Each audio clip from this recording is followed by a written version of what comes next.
This whole playlist is a bunch of videos that Omega and I took in 2013 at Mondo Baltimore, a great film festival that we attended for PME.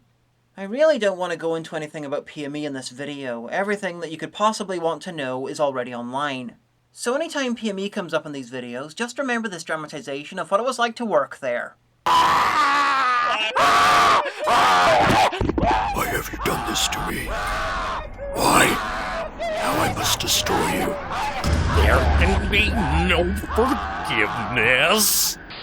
Anyway, we did the videos and sent them in, but to my knowledge they're not online anywhere, so here they are. Online and being ignored by everyone is not you. What's going on? I knew what's going on? I knew what's going on? I knew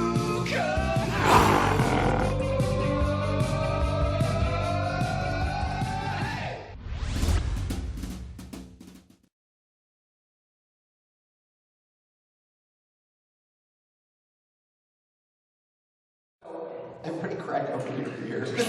Such a professional show. I'm horrified. Okay, he gave me a whole fistful of questions that maybe we'll get around to. Okay, so, Seeker. How did... You got a microphone. He's handing it to you. Oh, excellent. Okay, Thank Seeker? you. Yes. What's your first name? Seeger. Okay, good. That's what I thought, because I screamed it out in passion during the night, during the filming, many times. Okay, so Seeger, tell me, how were you first approached by Troma Films? I approached Troma Films, first of all. Yeah. I was an intern at the office. I saw the Rue Morgue issue of Father's Day, and it was around summertime, so I was like, oh, that's my, going into my junior year of college, might pick up an internship, see what Troma's doing. And they gladly accepted my application within 24 hours. So yeah, then I was at the office, and I worked in the office, and about a week into the office, they announced that they're going to do a Return to Nuke'em High. And then a month into that, of casting and stuff, went up to Niagara Falls, and started out as a PA, and then somehow worked my way up to the art director. And PA, does that mean like a Prince Albert, like a cock piercing? No, or is that something else? That was Zach Amico's job. He was a key PA for the film. And a PA is what? Prince Albert. There you go. See? So he has a Prince Albert piercing. Big fucking metal piercing through the tip of his cock. It's amazing. But anyway, okay, go ahead. But yeah. So yeah, that's my Troma experience in terms of movie making. Okay. And that is Seeker, who did the fucking amazing film we all saw earlier tonight. Let's all clap for that.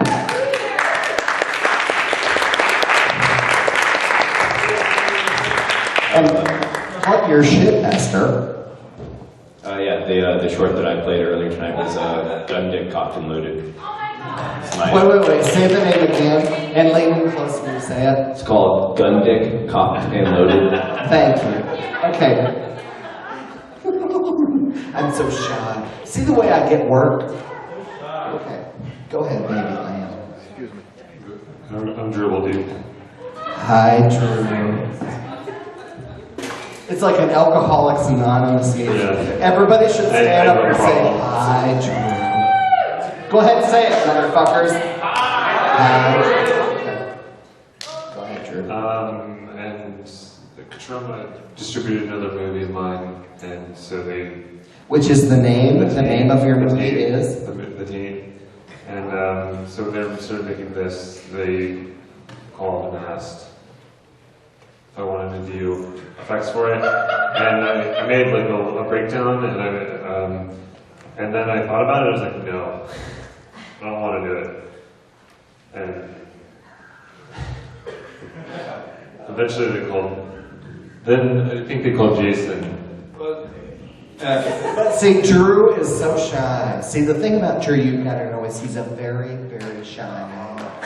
And he doesn't want you to know that he's a creative genius who fucking makes incredible movies like The Team, which is now out in a very square box that's blue. So if you have not seen my blue, square, tainted bugs. You want to see Drew's movie because it's fucking fabulous. Is that not right? Yeah, of course. Baby. Okay, go ahead. I'm sorry, I didn't mean to take up time.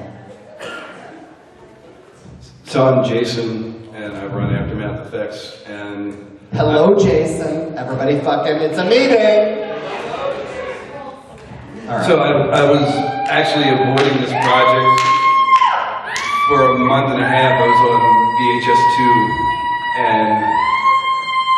Hey, Fiona, shut up. I won't do this twice. My pussy echoes. See the way I keep the mic away from my pussy so the echo doesn't fucking happen? Go ahead. Anyway, I didn't want to do this film, and then... So wise. For his young No, age. it's true because of the myths of trauma and the hell that... The myths. So then they posted it in a magazine that they were doing it, so I called Matt and said, I'll do it. And that's how I got on board. And then Drew jumped back to doing stuff. But I hated Drew's guts like the weeks before going because Troma had started this, oh, this Drew guy is fucking us with effects and he's not doing anything. And mind you, Drew is a fucking genius. so, Okay? no, I love if him he here, wasn't- I would have had him in town now, but it was funny though. Yeah. Yeah, P.S. fuck you. But go ahead. So we got up there and he was alright, so we still hang out.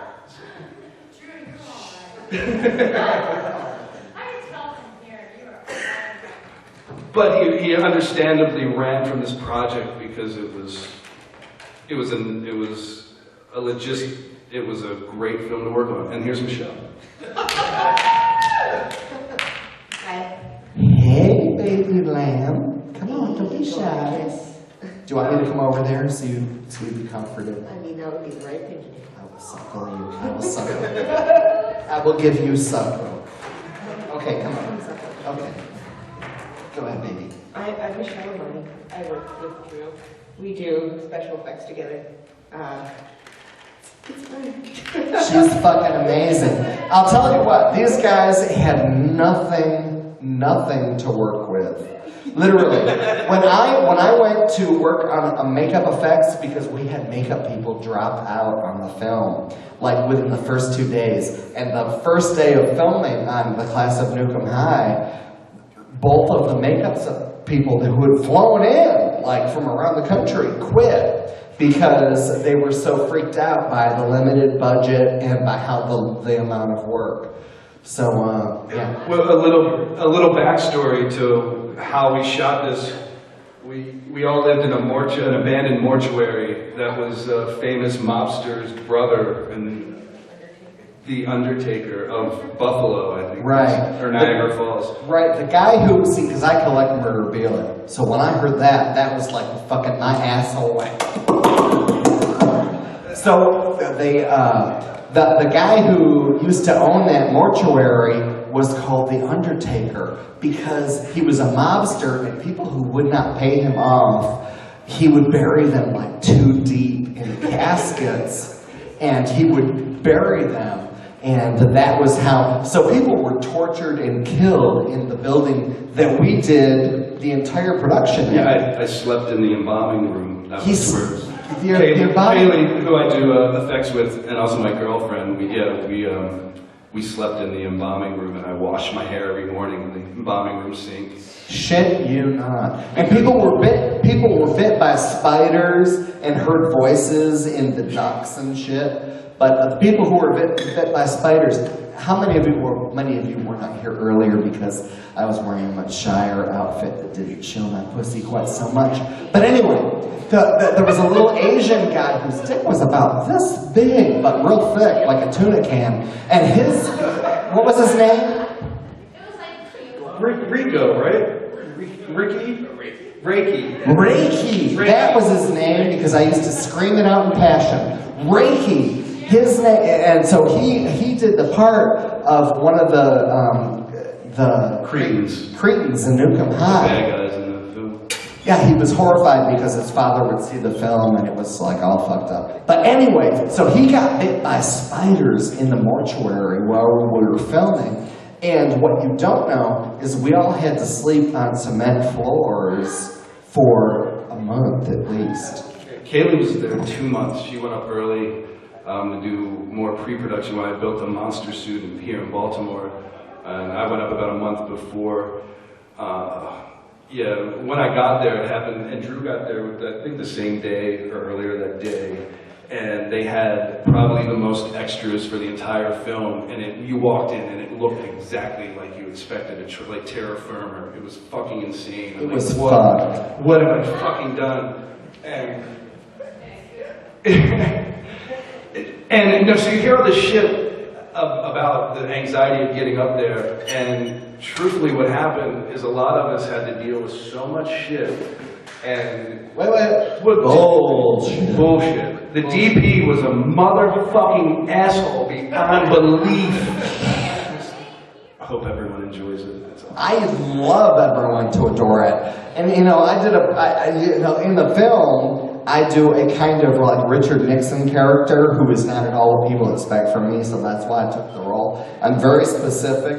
I've taken roles with Herschel Gordon Lewis. Honey, I'm not a drag queen, I'm an actress, motherfucker. Suck my clit. So I've taken roles with Herschel Gordon Lewis, with Lloyd Kaufman, with John Waters, and with Ted B. Michaels. So I'm very specific in who and now we're talking about doing Toxic Avenger Part 5. Wait, make a fucking bigger mumble noise. We're not. Well, I am, motherfucker. We've discussed maybes in the past, but... But at any rate. Okay, has anyone been to Niagara Falls in the last couple of years? Anyone out here? There's really no reason to go on the US side, but have you been? Because it has been completely abandoned. Okay, so first I'm going to ask the prepared questions, and then we'll move to the audience, okay? That's only fair, because I'm being an asshole. Okay, what was the hardest thing to shoot effects-wise? People, go down the line. Each have an every opinion. I want to know your every opinion. I didn't do effects. Yes, you did, motherfucker. It would have been the monster effects that Drew and I had to collaborate on. Originally, we had to build a suit, and then somewhere along pre-production, Lloyd decided my monster needed to be 11 feet tall, and that it needed to be CG'd and bent over. Wait. Back up. What was your original directive on the monster versus what was the eventual directive? Well, the script it says, I'm supposed to make a duck man, and the script is like the guy who's a duck man. He's exactly a man, but he has a duck face. That was the directive, and then when they eventually said it needed to be like 11 feet tall. And so we did So we did a bunch of planning to kind of do compositing and make these suits look bigger in settings. And then we got there and realized the DP had no fucking idea how to do any of this stuff. Right, and he had an evil, kind of vacuous grin on his face. Is there any questions from the audience? I have questions here that are pre-made. Do you want me to ask them? Go ahead. Go ahead, honey. Scream it out. Is there a giant squirrel in this one?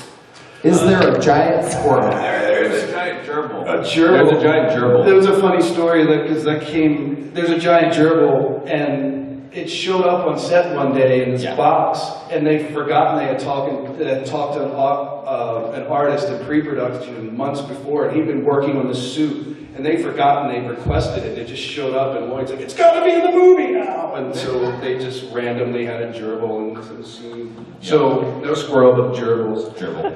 And working with Lloyd, you realize he has a hierarchy of animal comedy. Yes, he does.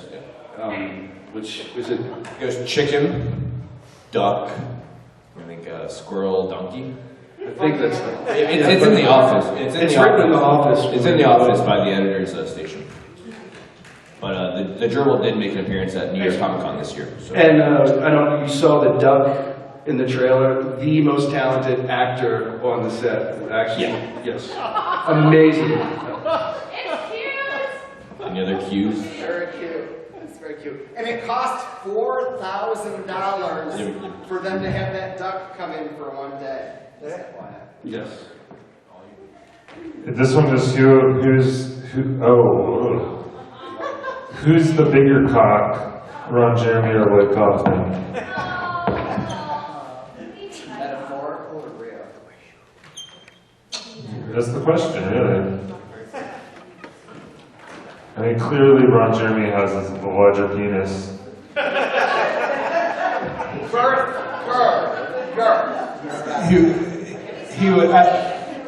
We were in the shop, and Ron Jeremy was in this film, and Seeger built his bong. He built the God bong. Ron Jeremy played God, so Drew had to make a miniature of Ron Jeremy to explode, and a tiny little person. And Drew was very concerned about proportions, so he got online to find the size of Ron Jeremy's penis, and it's not documented. We searched for a long time. We spent hours discussing. There's photos, but there's no actual. It was days. At that point, it didn't matter. What Drew and I wanted to ask him, and then just completely chickened out, was we wanted him to blow himself in front of the green screen. And then they asked, any questions? Anybody wanted to do anything else? And Lloyd, if Drew and I were on set, Lloyd would be like, "Let Drew direct, I don't fucking care. Let Jason do whatever." So we chickened out. Any questions? And Drew and I looked at each other like, and Lloyd said, "Can we shoot you in the balls, Ron?" And then we shot Ron Jeremy in the balls with the lasers. So what we'll do is we'll wait until after the Toxic Avenger, and I know Ron Jeremy, and we'll call him randomly and see what he has to say.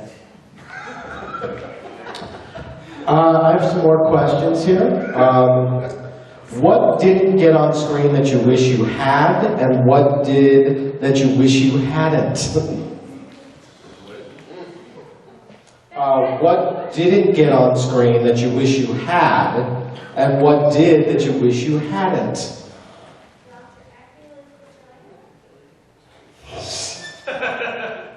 Oh, hilarious. Or we could do this question.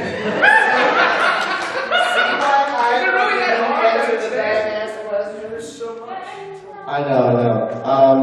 Nuke'em High sequel. What were the unanswered questions?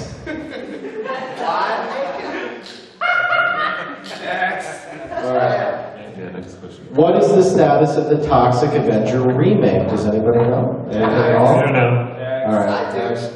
I do. What blackmail did you have on Stan Lee to have him appear in this film? He's actually been sleeping with Seeger since Seeger was 16. This one is, are you doing anything else worthwhile? How do you support yourself? And this was submitted by your dad. I'll take that. The government pays for my housing with student loans that I have to pay back eventually. I have been doing worthwhile stuff. I've been doing stuff with Jason, working on Call of Cthulhu. It's been very worthwhile. It's been actually one of the coolest sets I've been on ever. Yes, thank you. It's been wonderful to come down here every other weekend and sleep on Jason's couch and work for you guys. And make out with Jason's dog. I was on the set of The Call Girl of the Cthulhu. Cthulhu. And I have to tell you, it's the only set where my pussy itched. My pussy itched to be in that film. And, but the effects are fucking amazing. How many beers they could spare?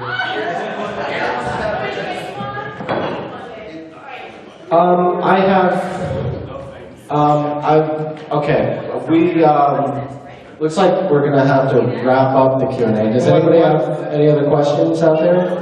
Anything? Okay. We have. Yeah, but before you guys go, we would really like you, do you have any other future projects? Is there anything that's in the works at all? Yes. Yes, we do. Drew and I are working on a science fiction horror comedy. It's called Science Team. They won't talk about it, but it's the follow-up to The Taint. Drew's got Seeker going down to continue his art direction escapades, and I will be building a big monster and some other various effects. So it goes back to my point originally, like, there were a lot of really good friendships made on that Nuke'em High set that made all the bullshit so worth it. I've never been on a film set where there was such bonding that continued, because it was, I make the analogy, it's like guys have been in war together, and then like every 20 years they get together about surviving Vietnam. I imagine we will have that kind of reunion. So. I'm also going to say, like, Lloyd Kaufman is a cool guy. Yeah. And he's exactly who he looks like in all of those videos that he's in. It's not a facade of any kind. That's why I refer to things as myths about Troma, because I had these anxieties about going up there that were complete fallacies. There were problems in themselves, but it wasn't the typical, Lloyd's a raging asshole. He was so, never freaked out on us, was so kind to us, let us work, and gave us creative freedoms. So he was great, and that's why I'm still doing stuff with Troma. If he was an asshole, I'd be like, see you, dude. But they've been great, so.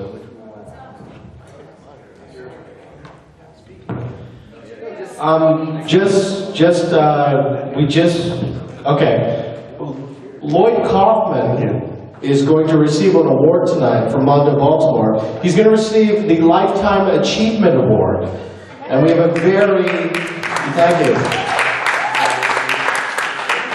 And he sent us a video, and we're going to present it right after this Q&A. We'd like you guys to just sit tight.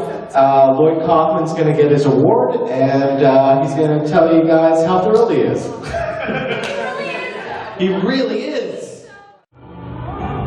Greetings from Tromaville. When Lloyd Kaufman found out he was awarded the Lifetime Achievement Award by Mondo Baltimore, he decided that it was finally time to kill himself. He realized that after receiving this prestigious award, there was little else to live for. He always loved Mondo Baltimore, and before he shuffled off his mortal coils, he left this heartfelt video message just for you, the attendees of Mondo Baltimore. Yeah, Tom. Ooh, wow, baby. Yeah, you were a cute little boy, Tom. A new ground. Wow. Greetings from Tromaville. I'm Lloyd Kaufman, and I'm coming to you live via satellite from the world-famous Troma building, where I'm now editing Troma's new masterpiece. Return to Nuke'em High. But I felt that your event Mondo Baltimore. was much too important to ignore. Yes, without people like Jason Koch and Mark Colgrove. the world would just be full of corporate bullhunky and conspiracy of elites on a daily basis. That is why Troma Entertainment is always there to lend its full support, especially when there's an event like Mondo Baltimore. favorite event of all time. And you want to know why? Mondo Baltimore. Personal favorite event of all time? It's because Mondo Baltimore. exemplifies all that's good about Fecophilia, about crush pornography, and of course, raping small children. I also regret that I'm unable to visit the great city of Baltimore. because this great city of Baltimore. is my personal second home. I could also go on and on about how great Getting anally violated. it truly is, but I wouldn't want to bore you, and you know all about it. So in closing, let me apologize yet once again for not being able to personally attend this incredibly wonderful event called Mondo Baltimore.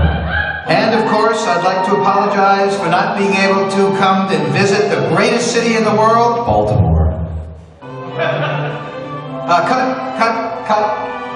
You're making me look good, right? You know, I'm a filmmaker, right? I gotta look good, right? One thing is, I don't want to look like a fool. I mustn't look like, right? Oh, no. Hey, did we get the whip? Did you get the...